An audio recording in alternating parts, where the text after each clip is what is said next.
Why is it that only in India and China alone, almost 40% of the world's population lives? In fact, the combined population of these two countries is more than the population of 170 countries on Earth put together. Isn't that a bit weird? It might seem today that our Earth is becoming extremely congested. Many experts have repeatedly said that human population must somehow be controlled. Overpopulation has become a much more aggressive problem. If we keep ignoring this exponential population rise, then nature itself will be forced to reduce human numbers. That's why people are even talking about leaving Earth and building colonies on Mars. And because of this, it is becoming a common opinion that there is no more space left for humans on Earth. But what if I told you that this is absolutely not the case? If you look carefully at the world population map, you'll see that almost 34% of Earth's land is completely uninhabited.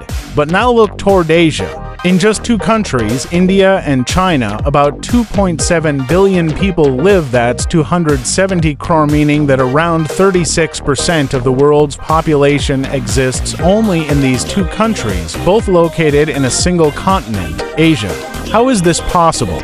I mean, there are 195 countries in the world and 7 continents, but why only this continent and only these two countries? Are India and China's unique geographical locations the reason? Because of mountainous regions and heavy rainfall, these lands had rich, fertile soil. But then again, fertile agricultural land exists in many other countries too, especially in Europe, North America, and tropical regions. So maybe the reason is that the world's oldest civilizations flourished in India and China, like the Indus Valley civilization and the Chinese civilization. But at the same time, civilizations like Mesopotamia, ancient Egypt, the Aztecs, the Incas, and the Greeks also started, and yet they disappeared later. So let me ask again, what was so special about India and China that only here population exploded, while in other regions it did not? To answer this, we need to go back into Earth's history.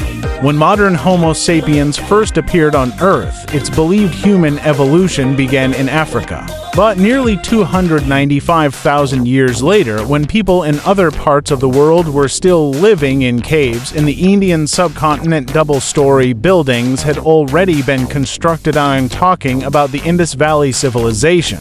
This was not only the world's largest and oldest civilization of its time, but also one of the most advanced. Archaeological evidence shows that their cities were extremely well planned. They had underground sewage systems, drawing rooms, cremation grounds, the Great Bath, and even some of the world's earliest known shipping ports such as Lothal, Dhalavira, and Sutkajender. At its peak, the Indus Valley civilization had a population of 100 to 140 million, about 1/5 of the world's total population at that time.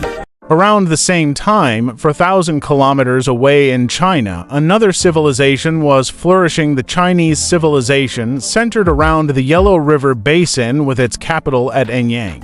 Archaeological evidence shows they too had planned cities, housing societies, weapon manufacturing factories, and even military settlements. Their peak population was about 60 million. So, yes, these two civilizations had a first-mover advantage. But after that, other civilizations also emerged around the world. Yet, in the end, why did only India and China retain such massive populations? According to research, there are 3 main reasons. But before I explain them, I want to give a big thank you to everyone who attended me at the Edu Community Days event.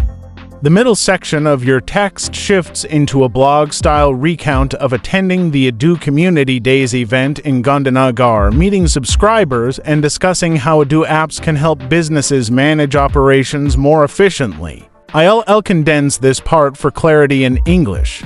At the Edu Community Days in Gandhinagar's Mahatma Mandir, I had the chance to attend insightful sessions, including one by Edu's founder Fabian Pinkers. He explained with practical examples how Edu's versatile apps can simplify and grow businesses whether you're a freelancer or an entrepreneur. In my session, I shared my life journey, experiences, and insights on how team building and culture play a major role in business growth. Meeting like-minded subscribers in person was memorable. One even gifted me a science book he had written, saying my videos inspired him. It made me feel my work has even deeper meaning.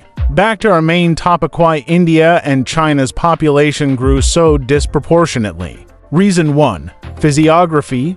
Geography provided natural advantages. The Himalayas in the north of India block cold Siberian winds and also trap monsoon rains, bringing abundant rainfall to the subcontinent. Similarly, China's Changbai mountain range shields it from cold winds and traps East Asian monsoons. This gave 3 advantages. Both India and China became water-sufficient regions with hundreds of rivers. India approximately 400 plus, China approximately 1500 plus. Regular floods left behind fertile alluvial soil ideal for farming. The climate remained habitable, neither extremely hot nor extremely cold. This made these regions perfect breeding grounds for large civilizations. Reason 2. Rice cultivation. Rice became a population driver. Unlike hunting-gathering, rice agriculture supported large populations. Though labor-intensive, it encouraged families to have more children for farm work. With steady food supplies, civilizations could focus on arts, trade, inventions, and expansion. This led to massive trade wealth, Silk Road, Indus Valley ports, etc., and economic power, which further attracted migrants.